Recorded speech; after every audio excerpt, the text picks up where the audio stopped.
Bastante pa ang buffer stock kan bagas kan Bicol Region sigun sa National Food Authority. Sigun kay Julie Liena Resas, Assistant Regional Manager kan NFA Bicol, mayong problema ang sa indang opisina sa stock, huli taigwa sindang pondo sa Palay Procurement Program. Alagad sa ngunya nagpapadagos sa pag-enkaminar kan ahensya sa mga paraoma na ipabakal sa sainda ang nagugusing paroy como preparasyong en kasong makamati nin kalamidad, siring kan bagyo o anuman na distroso ang rehiyon.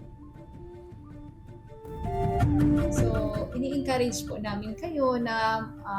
mag-deliver ng inyong mga harvest sa NFA kasi malaking tulong ito hindi lang sa gobyerno pero sa pangkalahatan kasi in case may mga emergencies or calamities, babalik din yun sa inyo kasi